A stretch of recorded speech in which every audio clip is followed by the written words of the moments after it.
أعوذ بالله من الشيطان الرجيم بسم الله الرحمن الرحيم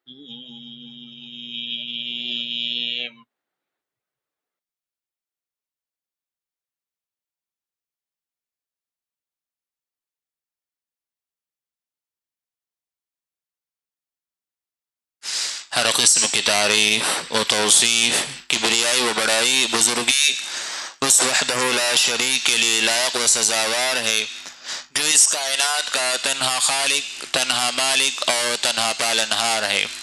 بے شمار انگت درود و سلام ہو تمام انبیاء اکرام علیہ السلام پر، خصوصاً میرے اور آپ کے آخری نبی امام الانبیاء سید المرسلین شفیع المذنبین رحمت للعالمین تاجدار مدینہ احمد مجتبی محمد مصطفیٰ صلی اللہ علیہ وسلم پر۔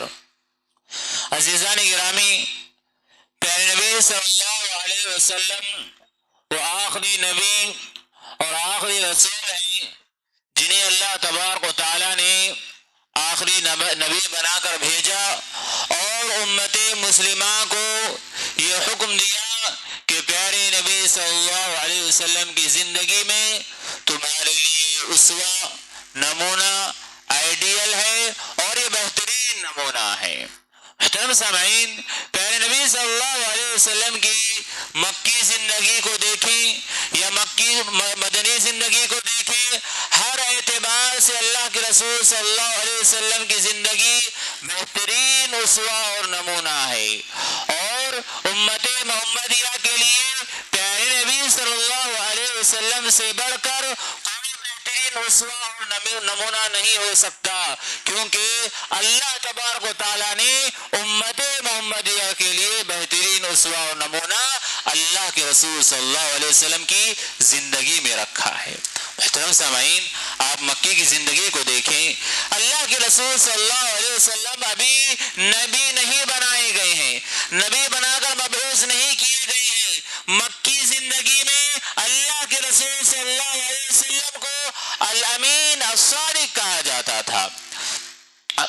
خانہ کعبہ کی دیواریں بارش کی وجہ سے بہت زیادہ کمزور ہو چکی تھی۔ مشرکین نے سوچا کیوں نہ ہم حلال کمائی کے ذریعے اس کو ڈھا کر دوبارہ تعمیر کریں۔ ہوا بھی یہ کہ لوگوں نے اس کو ڈھا دیا اور اس کو تعمیر کیا، لیکن باری جب آئی حجر اسود رکھنے کی، اس وقت تمام قبیلوں میں یہ جھگڑے شروع ہو گئے کہ یہ کام تو ہمارے ہاتھوں سے ہونا چاہیے، کیونکہ ہم مکے کے پرانے لوگ ہیں، ہمارا عہدہ اور مذہب زیادہ ہے، لہٰذا یہ مقدس کام ہم کریں گے۔ لہٰذا قریب تھا کہ ہر قبیلے والا تلواریں نکال لیتا اور جنگ چھڑ جاتی، لیکن ایک شخص نے کہا کہ دیکھو، ہم ایک ایسے شخص کو اس کے لیے متعین کریں گے جو بالکل سچا ہو اور صحیح ہو، اور ہم اس وقت دیکھیں گے کہ اسے ہم اپنا حاکم مان لیں گے جب سورج نکلنے کے بعد مکہ میں جو سب سے پہلے داخل ہوگا خانہ کعبہ میں، ہم اس کو اپنا حاکم مان لیں گے۔ تمام لوگ کھڑے ہوئے ہیں، سورج نکل چکا ہے، اب آنے کا انتظار ہے۔ دیکھتے ہیں کہ پیارے نبی صلی اللہ علیہ وسلم وہاں سے چل کر آ رہے ہیں۔ فوراً مکہ کے کافر مشرکین یہ کہتے ہیں کہ الامین الصادق، اب تو امانت دار آ گیا، اب تو سچا انسان آ گیا۔ غور کیجئے گا، اللہ کے رسول صلی اللہ علیہ وسلم ابھی نبی نہیں بنائے گئے ہیں، لیکن اس کے باوجود سارے مکہ کے کافر و مشرک آپ کو امانت دار، سچا اور نیک انسان سمجھتے تھے۔ صرف یہی نہیں، آپ صلی اللہ علیہ وسلم سے زیادہ امانت دار کوئی نہیں تھا، امانتوں کو پاس لحاظ رکھنے والا کوئی نہیں تھا۔ آپ یاد کیجئے گا اس وقت کو، پیارے نبی صلی اللہ علیہ وسلم مکہ سے مدینہ ہجرت کر رہے ہیں، اور اس وقت اپنے بستر پر حضرت علی رضی اللہ عنہ کو لٹا دیتے ہیں اور کہتے ہیں کہ دیکھو، یہ مکہ کے لوگوں کی امانتیں ہیں، میں جا رہا ہوں، میرے جانے کے بعد ان کی امانتیں ان کو پہنچا دینا۔ اللہ اکبر! غور کیجئے گا کیسے وقت میں اللہ کے رسول صلی اللہ علیہ وسلم ان کی امانتوں کو لوٹ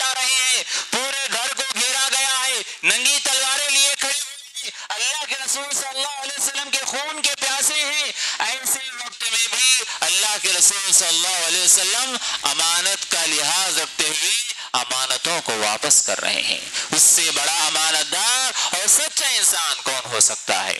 محترم سامعین، اللہ کے رسول صلی اللہ علیہ وسلم کی اخلاق اس قدر اعلیٰ تھے، اس قدر بلند تھے کہ اللہ تبارک و تعالیٰ نے قرآن مجید میں فرمایا وَإِنَّكَ لَعَلَىٰ خُلُقٍ عَظِيمٍ کہ پیارے نبی صلی اللہ علیہ وسلم اخلاق کے بلند مرتبے پر فائز ہیں۔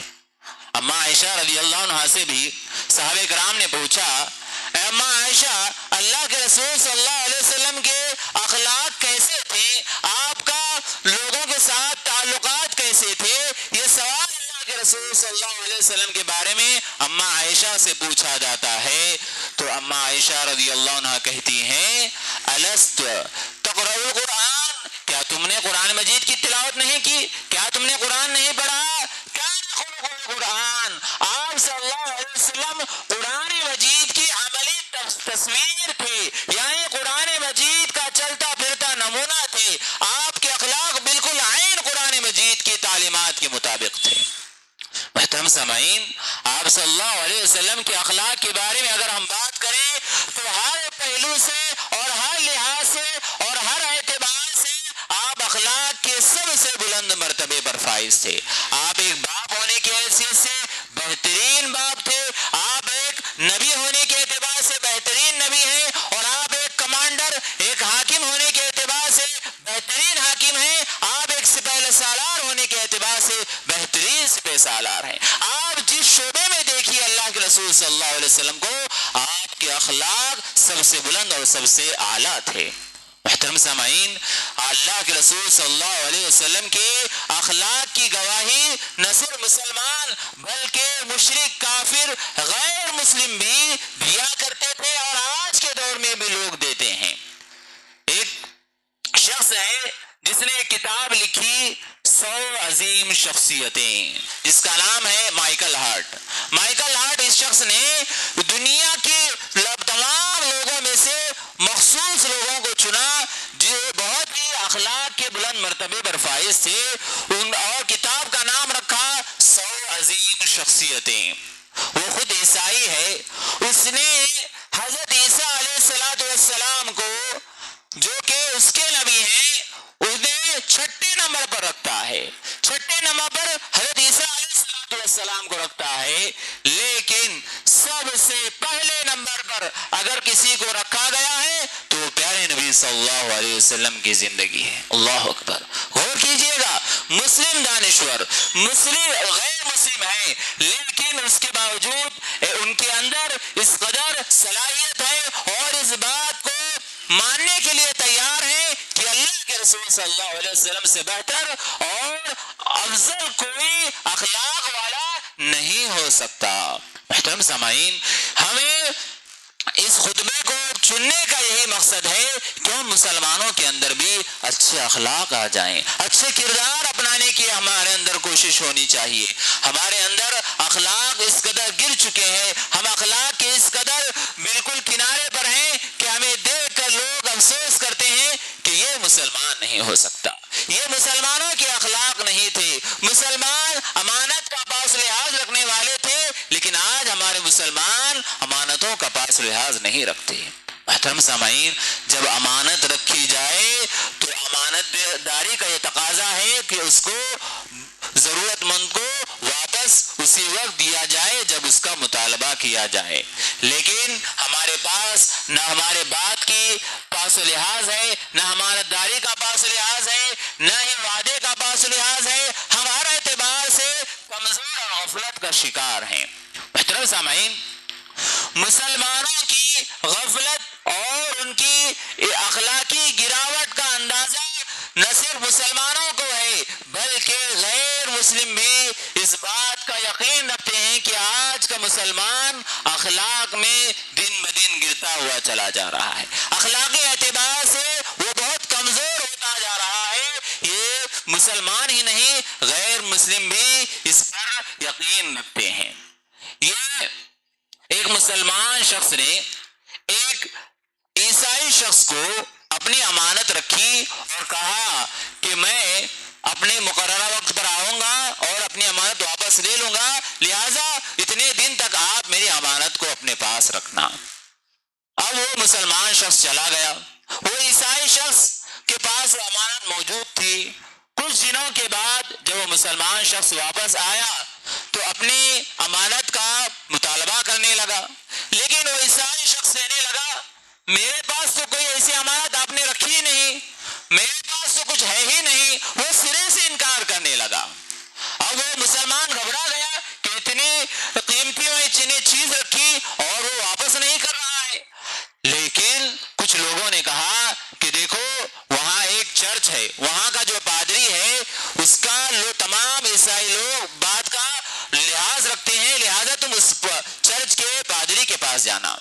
اب وہ مسلمان اس کے پاس گیا اور اپنی شکایت رکھا تو اس پادری نے، اس کے فادر نے اس عیسائی شخص کو بلایا اور کہا کہ مجھے معلوم ہو گیا ہے کہ تم عیسائیت چھوڑ کر مسلمان ہو گئے ہو۔ وہ عیسائی شخص کہنے لگا نہیں، میں تو عیسائی ہوں، میں تو کرسچن ہی ہوں، نہیں مجھے معلوم ہوا ہے کہ تم مسلمان ہو گئے ہو۔ وہ پھر انکار کرنے لگا کہ میں تو عیسائی ہی ہوں۔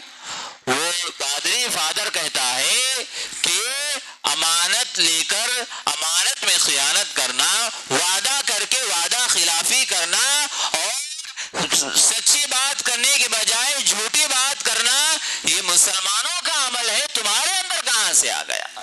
یہ دھوکہ دینا، غداری کرنا، وفاداری کے خلاف بے وفائی کرنا، یہ مسلمانوں کا عمل ہے، تمہارے اندر کہاں سے آ گیا؟ اس کا یہ جملہ سننا تھا کہ وہ عیسائی شخص کہنے لگا کہ میں اس کی امانت فوراً ادا کر دیتا ہوں، لہٰذا اس نے اپنی امانت ادا کر دی۔ غور کیجئے گا کہ مسلمانوں کی غداری، بے وفائی، اخلاقی گراوٹ کا اندازہ صرف مسلمانوں کو نہیں ہے آج، بلکہ غیر مسلم لوگوں کو بھی اس بات کا اندازہ ہو چکا ہے کہ مسلمان اخلاق و کردار میں کس قدر گرتے ہوئے چلے جا رہے ہیں۔ محترم سامعین، پیارے نبی صلی اللہ علیہ وسلم کے اخلاق ہمارے پاس موجود ہیں۔ شمائل ترمذی اللہ کے رسول صلی اللہ علیہ وسلم کی صرف خوبیوں پر لکھی گئی کتاب ہے۔ آپ صلی اللہ علیہ وسلم کے اوصاف حمیدہ، بہترین اسوہ اور نمونہ اس کے اندر موجود ہے، اور ہم ہیں کہ ہم اخلاق سے گرتے ہوئے چلے جا رہے ہیں۔ محترم سامعین، آپ صلی اللہ علیہ وسلم کے اخلاق اس قدر بلند تھے کہ جو اپنے دل میں نفرت پالے ہوئے تھا، عداوت پالے ہوئے تھا، اور اللہ کے رسول صلی اللہ علیہ وسلم کو، چہرے کو پورے سرزمین پر سب سے مبہوت سمجھتا تھا، چند دن کے اللہ کے رسول صلی اللہ علیہ وسلم کی صحبت کیا حاصل ہو گئی؟ وہ تو اللہ کے رسول صلی اللہ علیہ وسلم پر ایمان لے آیا۔ پیارے نبی صلی اللہ علیہ وسلم، ثمامہ بن اسال کو گرفتار کر کے لایا جاتا ہے، مسجد نبوی میں باندھا جاتا ہے۔ یہ وہ شخص ہے جو اللہ کے رسول صلی اللہ علیہ وسلم کے چہرے کو نعوذ باللہ دنیا میں سب سے مبغوض سمجھتا تھا، اور نہ صرف اللہ کے رسول صلی اللہ علیہ وسلم کو بلکہ مدینہ شہر کو کہتا کہ دنیا میں سب سے برا شہر مدینہ ہے۔ اس طرح کی اس کی سوچ اور فکر تھی۔ اللہ کے رسول صلی اللہ علیہ وسلم نے ثمامہ بن اسال سے پوچھا، ما عندک یا ثمامہ، اے ثمامہ کیا حال ہے؟ وہ کہنے لگا کہ اے اللہ کے رسول، اگر تم مجھے قتل کر دو تو یقیناً میں قاتل ہوں، تو آپ کا خون رائے گا نہیں جائے گا، اور اگر مجھے چھوڑ دو تو پھر میں آپ کا شکر گزار رہوں گا۔ اللہ کے رسول صلی اللہ علیہ وسلم نے اسے 3 دن ویسے ہی ستون سے باندھے رکھا۔ اللہ کے رسول صلی اللہ علیہ وسلم کی 3 دن تک اس نے حرکت دیکھی۔ آپ صلی اللہ علیہ وسلم مسجد نبوی میں آ رہے ہیں، لوگوں سے باتیں کر رہے ہیں اور جا رہے ہیں۔ 3 دن کے بعد اللہ کے رسول صلی اللہ علیہ وسلم نے ثمامہ بن اسال کو چھوڑ دیا، آزاد کر دیا۔ محترم سامعین، جیسے ہی اس کو آزاد کر دیا، وہ اپنے گھر گیا اور اللہ کے رسول صلی اللہ علیہ وسلم کی خدمت میں حاضر ہوا اور کہنے لگا، اے اللہ کے رسول، میں یہ سمجھتا تھا کہ دنیا میں آپ سے بدتر کوئی چہرہ نہیں، لیکن میں آج یہ کہتا ہوں کہ دنیا میں آپ سے بہتر کوئی چہرہ ہو ہی نہیں سکتا۔ میرے نزدیک پورے لوگوں میں سب سے پسندیدہ چہرہ آپ کا چہرہ ہے۔ اللہ اکبر۔ 3 دن کے اندر جو اس نے نفرت اپنے دل میں پالے رکھی تھی اس کو ختم کر دیا۔ وہ نفرت محبت میں تبدیل ہو گئی، عداوت الفت میں تبدیل ہو گئی، دشمنی محترم سامعین، یہ کیا ہے؟ دشمن کو بھی اپنا بنا لے، یہ اخلاق ہیں، اور نفرت کو محبت میں بدل دے، یہ اخلاق ہیں، عداوت کو الفت میں بدل دے، یہ اخلاق ہیں، اسی کو ہمیں اپنانا ہے۔ ہمارے اخلاق دن بدن گرتے اسی وجہ سے جا رہے ہیں کہ ہم اللہ کے رسول صلی اللہ علیہ وسلم کے اخلاق کو اپنانا نہیں چاہتے۔ آج ہم سے کیا چھوٹی سی غلطی ہو گئی، لڑائی جھگڑا، ایک دوسرے مار پیٹ، گالی گلوچ، نہ جانے ہم کیا کچھ کر بیٹھتے ہیں۔ اللہ کے رسول صلی اللہ علیہ وسلم کے اخلاق کو دیکھیے۔ اللہ کے رسول صلی اللہ علیہ وسلم ایک درخت کے سائے تلے آرام کر رہے ہیں، غزوے سے واپس ہو رہے ہیں کہ دشمن رسول آپ صلی اللہ علیہ وسلم ہی کی تلوار کھینچے ہوئے کھڑا ہوتا ہے اور کہتا ہے میں یمنعک منی یا رسول اللہ، اے رسول اللہ صلی اللہ علیہ وسلم بتاؤ آج تمہیں مجھ سے کون بچائے گا۔ اللہ کے رسول صلی اللہ علیہ وسلم ہوش میں آ جاتے ہیں اور کہتے ہیں اللہ تعالیٰ مجھے بچائے گا، اللہ تعالیٰ میری حفاظت کرے گا۔ اللہ کے رسول صلی اللہ علیہ وسلم نے 3 مرتبہ یہ جملہ کہا تو اس کے ہاتھ سے تلوار چھوٹ گئی، وہ تھر تھر کانپنے لگا۔ اللہ تعالیٰ کا نام ہے، لفظ اللہ یہ معمولی نام نہیں ہے، بلکہ سب سے عظیم نام اور سب سے افضل نام اگر کوئی ہے تو وہ اللہ ہے۔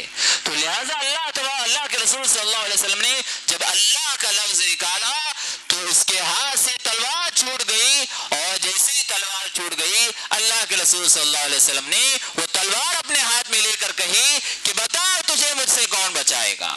اللہ کے رسول صلی اللہ علیہ وسلم جب اس کے ہاتھ، اللہ کے رسول صلی اللہ علیہ وسلم نے اپنے ہاتھ میں تلوار لے کر یہ کہی تو کہنے لگا کہ مجھے یقین ہے کہ آپ معاف کرنے والے ہیں، درگزر کرنے والے ہیں۔ اللہ کے رسول صلی اللہ علیہ وسلم نے اسے چھوڑ دیا۔ اللہ اکبر، غور کیجئے گا، اللہ کے رسول صلی اللہ علیہ وسلم کو جو کچھ دیر پہلے قتل کرنے کے لیے تیار تھا، معاف کرنے کی وجہ سے وہ اللہ کے رسول صلی اللہ علیہ وسلم پر اسلام لے آتا ہے، اسلام قبول کر لیتا ہے۔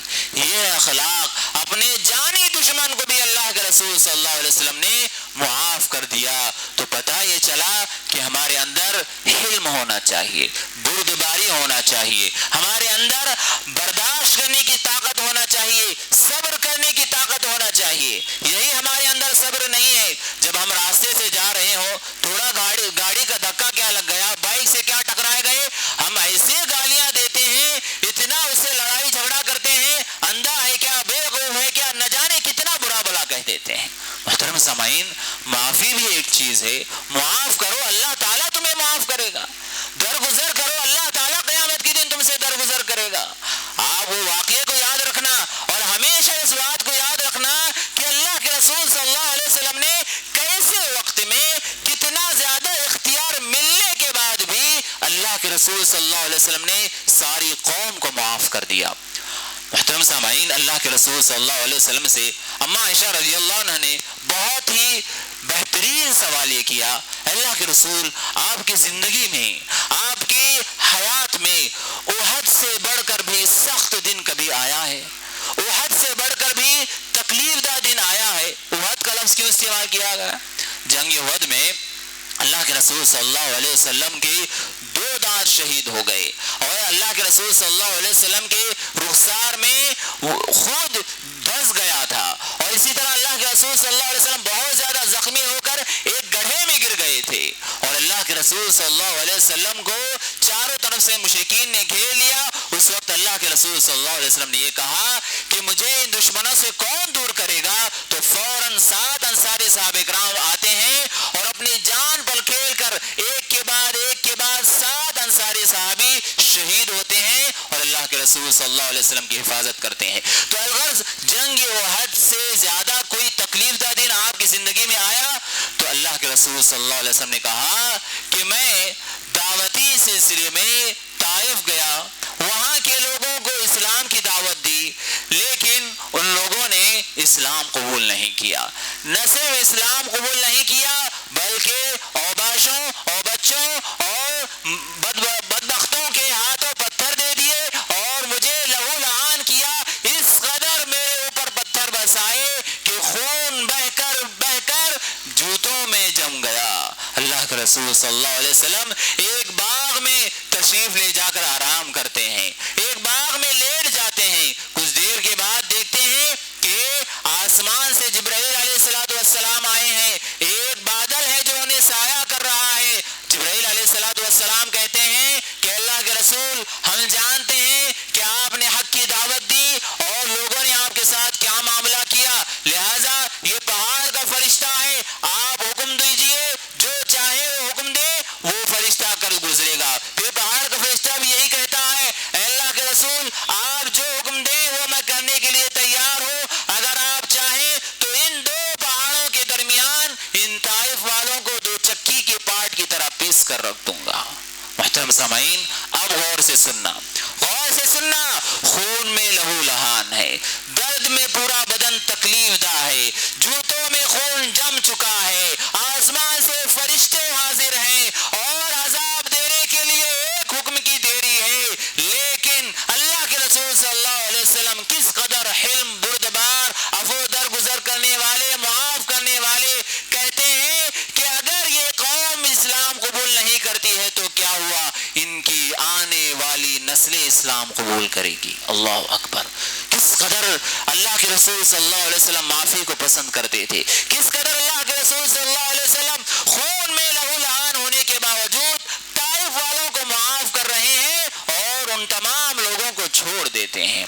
محترم سامعین، آپ یاد کیجئے گا اس وقت کو جب اللہ کے رسول صلی اللہ علیہ وسلم مکے میں فاتحانہ انداز میں داخل ہو رہے ہیں، فاتح کی حیثیت سے داخل ہو رہے ہیں، اور صحابہ کرام کہتے ہیں الیوم یوم الملحمہ، آج کا دن تو خون ریزی کا دن ہے، آج کا دن تو قتل کرنے کا دن ہے، آج تو گردنیں اڑانے کا دن ہے۔ اللہ کے رسول صلی اللہ علیہ وسلم جو سراپا رحمت ہے، اپنوں کے ساتھ بھی، دشمنوں کے ساتھ بھی، غیروں کے ساتھ بھی اور مسلمانوں کے ساتھ بھی ہر اعتبار سے سراپا رحمت ہے، وہ اپنے زبان سے کہتے ہیں الیوم یوم المرحمہ، نہیں، آج کا دن تو رحم کھانے کا دن ہے، آج کا دن تو معاف کرنے کا دن ہے۔ اور اللہ کے رسول صلی اللہ علیہ وسلم جب مکہ میں داخل ہوتے ہیں تو وہاں پر کون کون لوگ ہیں؟ یہاں وہ بھی لوگ ہیں جو آپ صلی اللہ علیہ وسلم کے راستے میں کانٹے بچھایا کرتے تھے، آپ صلی اللہ علیہ وسلم کے صلی اللہ علیہ وسلم کو طرح طرح کی تکلیفیں دیا کرتے تھے، کوئی مجنون کہتا، کوئی شاعر کہتا، کوئی جادوگر کہتا، کوئی نہ جانے کاہن کہہ کر بلاتا، لیکن اس کے باوجود مکے میں فاتح کی حیثیت سے داخل ہونے کے باوجود اللہ کے رسول صلی اللہ علیہ وسلم عام اعلان کر دیتے ہیں اذهبوا فانتم الطلقاء، کہ جاؤ، آج تم پر کوئی گرفت نہیں، تم سب کے سب آزاد ہو۔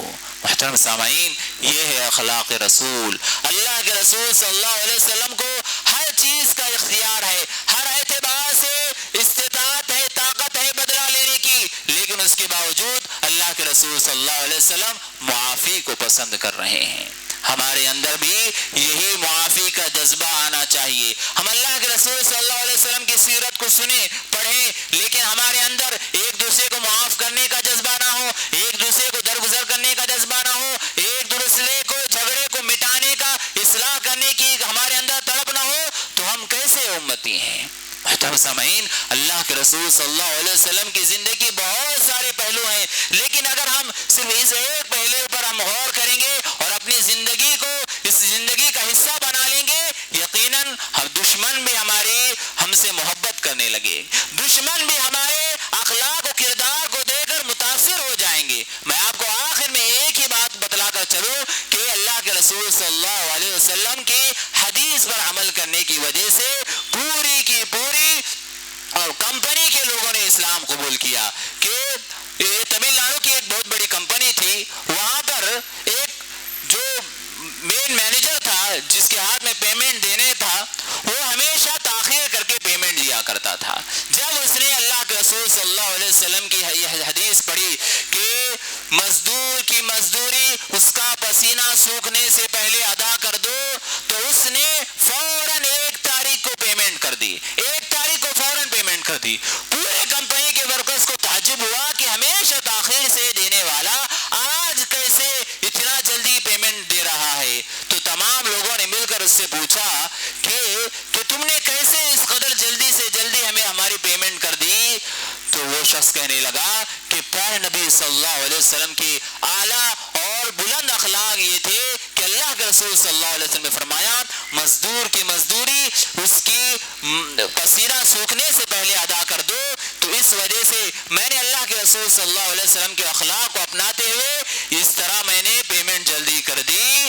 تو سن لینا غور سے، پوری کی پوری کمپنی کے ورکرز ایک ساتھ اسلام قبول کرتے ہیں. اللہ اکبر. غور کیجئے گا کہ ہم اللہ کے رسول صلی اللہ علیہ وسلم کی ایک ایک اخلاق کو اپناتے جائیں گے، دشمن ہمارے اپنے بن جائیں گے، نفرت کرنے والے ہمارے دوست بن جائیں گے. لہٰذا جو ان کے دلوں میں نفرت عداوت ہے وہ ختم ہو جائے گی اگر ہم واقعی معنوں میں اللہ کے رسول صلی اللہ علیہ وسلم کے اخلاق کو اپناتے ہیں. آخر میں اللہ تبارک و تعالیٰ سے دعا ہے کہ اللہ تبارک و تعالیٰ ہم تمام مسلمانوں کو اخلاق نبوی اختیار کرنے کی توفیق عطا فرمائے. اللہ تبارک و تعالیٰ ہم تمام مسلمانوں کے صغیرہ کبیرہ چھوٹے بڑے جانے انجانے میں جو کچھ گناہ ہوئے ہیں ان تمام کو معاف فرمائے. اللہ تبارک و تعالیٰ جب تک ہم کو اس دنیا میں رکھے دین اسلام پر زندہ رکھے اور جب ہمارا خاتمہ ہو تو خاتمہ بالخیر فرمائے. ربنا تقبل منا انك انت السميع العليم وتب علينا انك انت التواب الرحيم برحمتك يا ارحم الراحمين.